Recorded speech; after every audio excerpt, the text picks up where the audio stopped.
Welcome to Rewind, a closer look, where we dig up forgotten genre movies and try to understand how they were made, who they were for, and why someone thought this was a good idea at the time. Today we're tackling Yonggary from 1999, specifically the international re-edited version known as Reptilian, a South Korean kaiju film that feels like a bold attempt to drag a classic monster into the late 90s CGI era, whether it wanted to go or not. It's a remake of the 1967 film Yonggary, Monster from the Deep.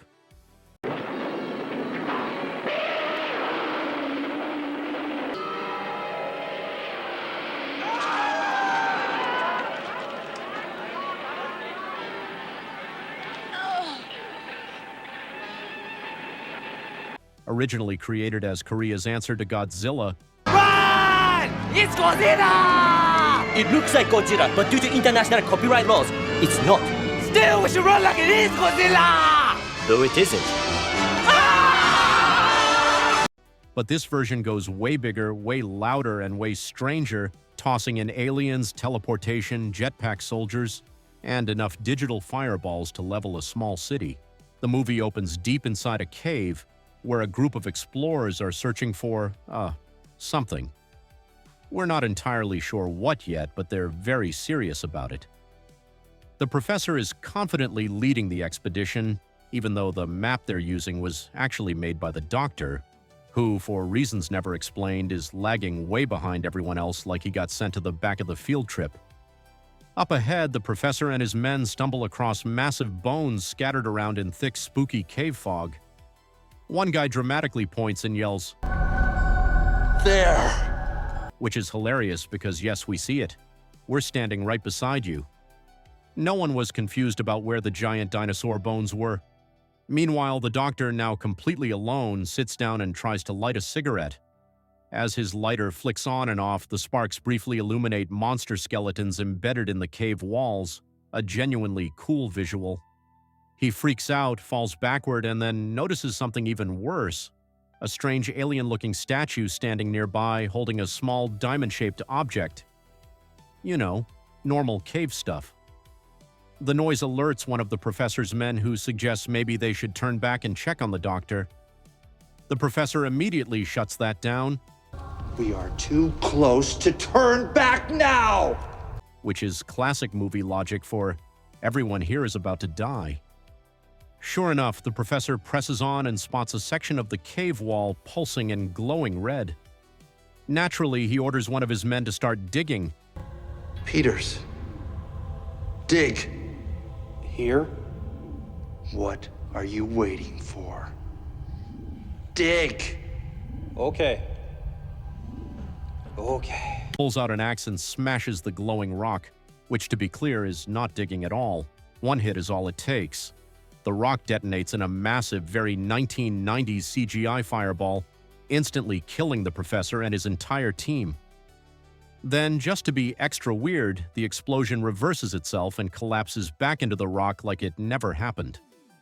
At the same time, back near the doctor, the alien statue's little diamond object lights up, strongly suggesting that all of this is connected in ways the movie will eventually try to explain. Now the sole survivor, the doctor cautiously investigates the blast site. All that's left is a strange capsule covered in alien hieroglyphs. He stares at it, and then starts laughing maniacally. Fade to credits. The opening credits that follow are actually pretty cool. Instead of just slapping names on the screen, the movie uses those weird alien hieroglyphs from the cave and slowly morphs them into the actors' names. It's creative, it's thematic, and it immediately tells you that someone on this production actually cared. I really miss opening credits like this, the kind that ease you into the movie instead of treating the cast list like something to skip. I get why they don't really do it anymore, though. Asking modern audiences to sit through opening credits is just too much now. Attention spans, TikTok, brain rot, you know the deal. Anyway, once the credits wrap up, the movie immediately jumps to space, where a massive alien spaceship is cruising toward Earth. It drifts up to the moon, and then just parks directly behind it, perfectly blocking itself from view like the moon is the universe's most convenient hiding spot. No stealth tech, no cloaking device, just stand behind the moon and hope nobody notices. And somehow that's enough for the movie to move on like this is a completely reasonable alien invasion strategy. Next, a news director is lying in bed, casually handing out assignments over the phone like this is how journalism works. He gives a reporter named Bud Black a story about a dinosaur. How he already knows about a dinosaur at this point is never explained. The important part is that he clearly doesn't like Bud and wants him to fail, and in his mind, sending a reporter to chase a dinosaur story is career sabotage. So you're saying it was... Sabotage? Bud, for reasons known only to Bud, agrees and takes the assignment. That leads us to an active excavation site where Bud pulls up, grabs his camera, and immediately runs into Holly and, the professor? Wait a minute! Yes, the same professor who very clearly exploded in the cave earlier. How he survived that is never addressed. The movie just quietly pretends it didn't happen and moves on. The professor argues with Bud, telling him the area is restricted and that no photos are allowed. But Holly steps in and mentions that she knows Bud. He once wrote an article about ancient civilizations for Time magazine. Hearing this, the professor's ego instantly takes over, and he decides Bud can stay and document the dig after all. He proudly reveals that they've uncovered a dinosaur skeleton 50 times larger than a T-Rex, and to the movie's credit, we actually get a massive practical skeleton on set. It looks great. Real props, real scale, and easily one of the best-looking elements in the entire film. Back in space, the alien ship finally does something aggressive. It releases a swarm of smaller ships and, without warning, fires an energy weapon at a passing space shuttle. The shuttle instantly explodes. No provocation, no chase, no threat. It was just up there, minding its own business, doing space stuff. The movie doesn't explain why this was necessary or what it accomplishes. It just establishes very clearly that these aliens are operating on pure because the script says so logic. Back on the ground, Holly is alone in her tent, quietly sketching the dinosaur skull, when a hand suddenly clamps over her mouth, because the movie apparently decided it needed a horror beat right here. She turns to find Dr. Hughes, the same guy from the cave at the beginning. He urgently tells her they have to stop the excavation immediately. Then, surprise, they're not alone. The professor is behind them and the two start arguing. Hughes warns him that Stop the digging now. It'll be too late for any redemption once Yonggary gets his breath. Oh, okay, sure. That's a perfectly normal thing to say. Anyway, the professor dismisses him outright, calling him crazy and accusing him of being jealous of how awesome he is, because ego is apparently stronger than survival instincts. Ignoring every warning, he orders his men to throw Hughes out, effectively ensuring that whatever Hughes is panicking about is absolutely going to happen.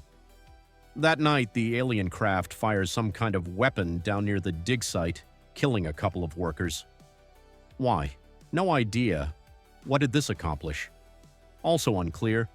The movie just shrugs and moves on. The next morning, Bud is photographing the bodies, like a reporter would, when the professor completely loses it, storms over, grabs Bud's camera, and yanks the film out. Which raises a very fair question. Why did you let the reporter stay if he's not allowed to document anything? The professor insists that bad press won't help anyone and tells the workers not to worry, claiming the deaths were just an electrical accident. Because that's totally reassuring. To really sell it, he doubles everyone's wages and tells them to get back to work, adding that this kind of thing happens all the time. Holly pushes back, arguing with him about the cover-up, and we learn this is actually the third deadly accident in a single week. Apparently 2 workplace deaths were fine with her, but 3? Now that's crossing a line. Over at Military Command, we learn that it wasn't just the space shuttle that went down. 2 satellites have disappeared as well. This is apparently enough to kick things straight to red alert, because nothing says calm assessment like immediately jumping to the highest panic setting. Inside the alien ship and get our first look at the invaders, sort of. They're kept in heavy shadow, silhouettes doing ominous silhouette things, and then they start speaking in perfect English. Which immediately raises the obvious question: if you speak English, why are all your walls covered in glowing alien hieroglyphics? At this point, it becomes very clear that we're in that kind of movie, the kind where consistency is optional and vibes do most of the work. The professor and Bud later sit down for a quiet talk that mostly exists to fill time and rehash backstory. We learn that Holly has quit the team. 3 fatal accidents in a week was finally her limit. During the conversation, the professor massages Bud's ego a bit, promising him the story as long as he follows his rules. Translation: you can be here, but only if you report on what I want.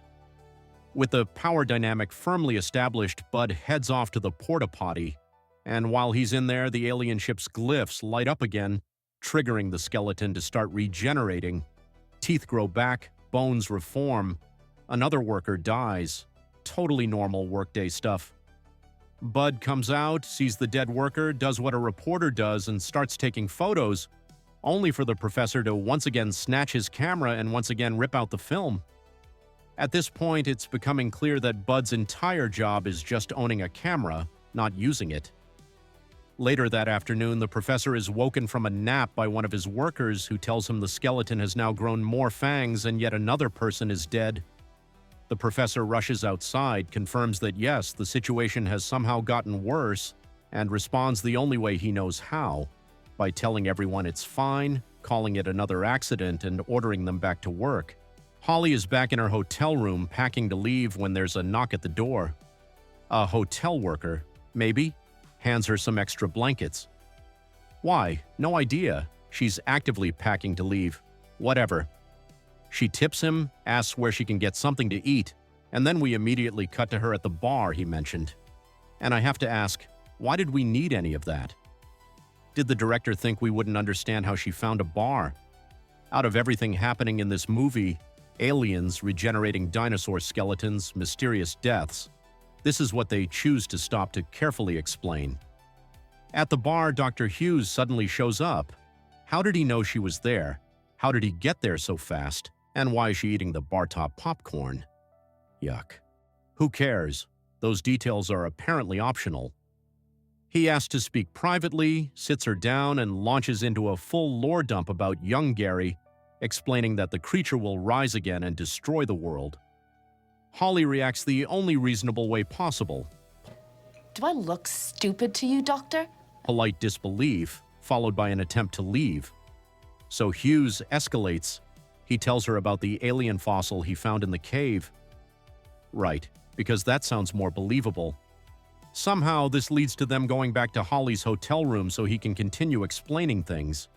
He shows her sketches of alien hieroglyphs and claims he's translated them, concluding that the skeleton will come back to life. How he learned to read alien hieroglyphics is never addressed. Maybe if the movie hadn't spent time explaining blanket delivery logistics, we'd know. Still unconvinced, Holly listens as Hughes tries one last angle. DNA results from the alien fossil, which is not how fossils work at all. Unsurprisingly, she still doesn't believe him. Hughes leaves, defeated. Holly sits on the bed, thinks about it for a moment, and then runs after him because the movie has decided it's time for her to start believing the impossible. Back at the dig site, Bud is visibly questioning every life choice that led him here. With the entire skeleton finally unearthed, the professor at last gives Bud permission to take photos, which feels a bit late, considering how many people have already died. At the same time, Holly and Dr. Hughes race back to the site, but they arrive just a little too late to stop anything. The alien ship fires down at the skeleton, triggering a genuinely great practical explosion that quickly transitions into very obvious late 90s CGI. And look, it's schlocky, but it works.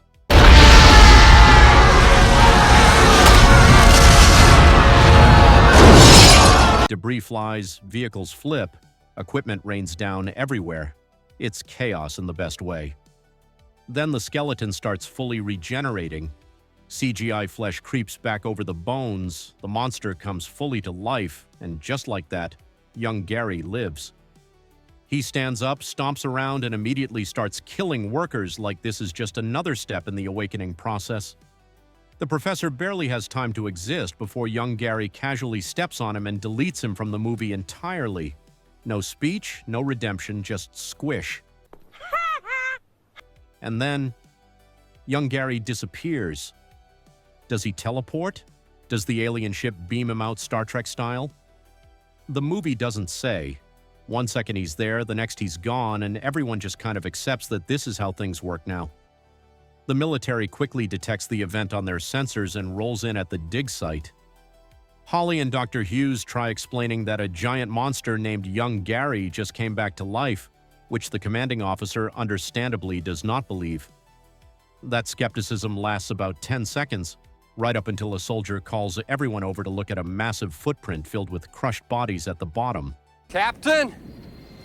Captain! You should take a look at this, sir. It's another solid practical effect, and it does the job instantly. No more questions. The military is now fully on board. Back at headquarters, plans start forming as the movie officially shifts into military response mode. Meanwhile, up on the alien ship, we finally learn what their deal is. They're preparing invasion forces and tracking a homing device they want to recover. The data from it is apparently very important. Their solution? Use Yonggary to get it. Which raises an important question: is Yonggary basically a Pokémon now? Because the aliens seem perfectly capable of pulling him in and out of existence whenever they need him for a battle. Back on Earth, Holly and Dr. Hughes are riding in a military jeep on their way to headquarters, while Hughes fills time by explaining where he's been since the cave explosion, information that ultimately changes nothing and exists purely to burn runtime. Right on cue, Yonggary suddenly appears in the middle of the road in front of them, popping back into existence like he was just summoned. They slam on the brakes and Holly blurts out, I can't see! Where is it? "What? It's a giant monster standing directly in front of the Jeep." But sure, whatever. I'm past fighting it at this point. Yonggary just stands there, staring at them. They get out of the Jeep. Everyone stands around. Nothing happens. Which is one way to save on animation costs. Just don't animate anything. Let the monster idle. Then, out of nowhere, a fleet of military attack helicopters swoops in to save them from the extremely stationary monster. Thank God, that was close. Using the helicopters as cover, Holly and Hughes jump back into the Jeep and escape. The helicopters engage Yonggary, and unsurprisingly, none of their weapons do anything. Yonggary swats, bites, leaps at choppers, and now, because why not, he can shoot fire from his mouth. Several helicopters go down in spectacular fashion, and then just as abruptly as he arrived, the aliens recall Yonggary back into space. So what was the point of any of this? Apparently the aliens are trying to retrieve a homing device, which means Dr. Hughes almost certainly has it. Yes, the weird little diamond-shaped object from the cave at the very beginning. We're finally looping back around? Kind of. Yonggary is released again, this time just outside a city. Back at HQ, they somehow get live footage of him immediately. Who's filming this, from where, and how they got the shot doesn't matter. The aliens notice they're being watched and respond the only way aliens in this movie know how, by blowing up the satellite. The screen cuts to static and a technician turns around and announces, We've lost visual, General. "Yeah, we noticed." With no one watching anymore, Yonggary gets to work. He beats up a bridge, stomps a car, backhands a building, and crushes a phone booth just to make sure we understand he's a menace. Property damage is his love language. The military responds with, "Shotguns? Yes, shotguns." Attack helicopters already failed, so naturally the next escalation is guys on the ground with pump-action shotguns. Yonggary does not appreciate this and immediately escalates to full fireball mode. Boy, that escalated quickly. Things explode fast, and honestly, the miniature work here is great. Buildings blow apart, streets collapse, and the practical destruction looks fantastic, which makes the choice to use a CGI Yonggary even more baffling. Everything he's destroying is clearly a physical model. This could easily have been a guy in a rubber suit. It probably would have looked better too. After the shotgun experiment fails, I know, shocking, The military escalates to rockets and heavy machine guns. Yonggary responds by immediately fireballing everything because patience is clearly not his thing. One fire blast later, that entire strategy is done. Around this point, the movie introduces a subplot involving a Black Ops agency that apparently knew about the aliens ahead of time and is now fighting the military for control of the situation. It adds absolutely nothing, explains nothing, and exists purely to pad the runtime, so I'm mentioning it once and moving on. With the heavy weapons division wiped out, the military finally calls in the jets. Personally, that's where I would have gone right after the helicopters, but hey, I'm not a general. We get the expected stock footage of fighter jets taking off, which smoothly transitions into CGI jets once they're airborne. The jets engage Yonggary, unloading missile after missile, most of which miss, causing far more destruction than Yonggary himself. At this point, the jets are basically the biggest threat to the city. None of it has any effect on him. Back at HQ, the president calls the general and lays down the ultimatum: 5 hours to solve the problem or he's nuking Yonggary. The jets keep firing, buildings keep exploding, thousands of people are presumably dying off-screen, and then Yonggary just teleports away. No damage, no resolution. He simply peace-outs, leaving the military to stare at empty air and reassess their life choices. Back at headquarters, the military generals argue about what to do next, because yelling in a room is still considered a strategy. That's when Holly and Dr. Hughes take over a military computer and finally translate the etchings Hughes copied from the cave. And surprisingly, it all starts to line up. They learn that the aliens are using Yonggary as a tool to purge the Earth so they can eventually take it over. More importantly, they realize Yonggary isn't acting on his own. He's being controlled. Holly then pulls out the homing device Hughes recovered earlier, and by comparing it to her sketches of Yonggary's skull from the dig site, they discover that the device attaches to his head. That's how the aliens are controlling him. And honestly, credit where it's due, the movie actually set this up earlier and paid it off later. It doesn't happen often here, but when it does, it's worth acknowledging. Yonggary reappears again, this time outside a nuclear power plant, because if you're going to escalate, you might as well go straight for worst-case scenarios. The military unveils its next big plan, and I mean this sincerely: Jetpack soldiers with laser blasters. Incredible, genuinely hilarious. Helicopters failed, jets failed, so naturally the next move is to send the pilots back out without the jets. Just vibes and rocket boots. Holly and Dr. Hughes explain to the general that Yonggary is being controlled by the device on his forehead, and the Jetpack squad is ordered to target it. As soon as they start shooting near the device, the aliens realize what's happening and immediately beam Yonggary out of there. But the important part is this: it works. The military now knows Holly and Hughes were right, and they confirm they can track Yonggary's teleportation using thermal imaging. Yonggary is heading back toward the city.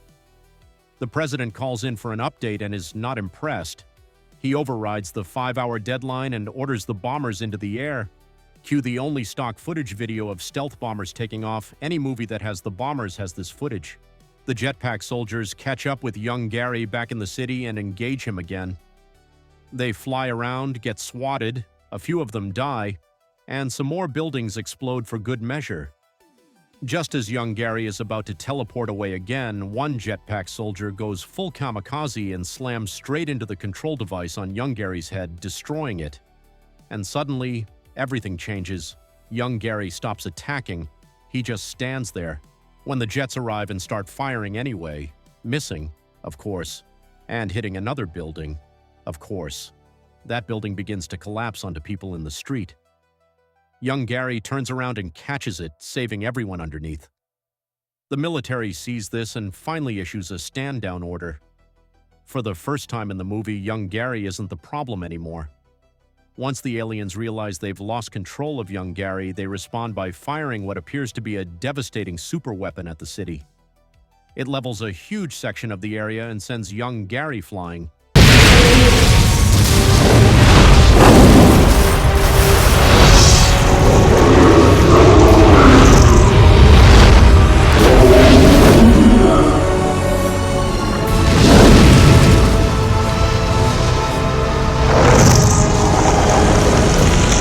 A jet does a flyby and spots him lying motionless on the ground, and for a brief moment it looks like that might be it. Then the ground starts shaking. Yonggary slowly stumbles back to his feet, because of course he does, and it becomes clear that the blast wasn't just a weapon. Something came with it. Beneath the ground, something massive is tunneling straight toward him, moving like a graboid from Tremors. And sure enough, it bursts out of the earth, another giant monster. With absolutely no hesitation, the movie flips the script. Yonggary is now fighting on the good side. He clashes with the new creature and immediately starts losing. He gets knocked around, slammed into the ground, and completely overpowered. While Yonggary is down, the new monster finishes the combo by firing electricity from its tail straight into him, because this movie refuses to leave any escalation on the table. Sensing that Yonggary is in serious trouble, one of the surviving Jetpack soldiers, now grounded, starts firing at the new monster to distract it. And shockingly, it works. Yonggary gets an opening and blasts the creature's arm clean off with a fireball. Naturally, this does not solve the problem. Instead, a mess of writhing tentacles immediately erupts from the missing arm, wraps around Yonggary and drags him to the ground. Then the tentacles become electrified, because why wouldn't they? And Yonggary looks completely finished. But this movie is not done yet. Yonggary fires one last desperate blast, taking the monster's head clean off. Victory! We did it! Except, no. More tentacles immediately explode out from the neck hole, this time because the creature apparently has contingency plans. Yonggary dodges, the tentacles slam into a nearby building instead, and with the monster conveniently stuck, Yonggary fires a final blast straight into the open neck cavity. The creature detonates in a massive explosion. Holly watches and asks, Is it over? I sure hope so, Holly. I really do. Yonggary finally collapses from exhaustion, dropping to the ground as the battle ends. The general immediately calls off the bombers, the aliens retreat and fly away defeated, and the movie decides it's time for a peaceful wrap-up. The military airlifts Yonggary by helicopter to a remote island, where he can live out the rest of his days in quiet exile, no longer controlled, no longer fighting, just a giant monster who really went through it. At the time, Yonggary was one of the most expensive South Korean films ever produced, with a long production cycle and a heavy reliance on computer-generated effects, so heavy that the film often feels like it's fighting itself.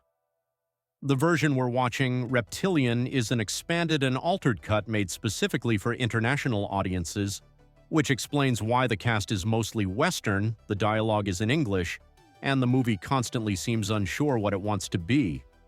It's trying to juggle a classic Kaiju film, a sci-fi alien invasion story, and a late 90s action spectacle all at once, and sometimes it pulls that off, and sometimes it absolutely does not. There are genuinely great moments here. The opening cave sequence, the practical skeleton, the miniature city destruction, and the Jetpack soldiers, which I loved and will defend forever, but it also feels like a movie constantly wrestling with its own choices. And somewhere along the way, Bud the Reporter just straight up vanishes from the story entirely, which honestly feels pretty on brand for how loosely everything else is held together. It's still a fun monster movie if you're in the right mood, and honestly, it lands about on the same level as Matthew Broderick's Godzilla. That's a lot of fish. Take that however you want, because I'm not sure that's a compliment. Anyway, if you enjoyed this breakdown, make sure to like the video, drop a comment, and let me know what is your favorite Kaiju film, and subscribe for more Rewind episodes digging into forgotten genre movies like this one. Thanks for watching, and I'll see you in the next one. 용가리 한번 잡아볼까? 짠! 닭다리살로 만든 용가리 치킨.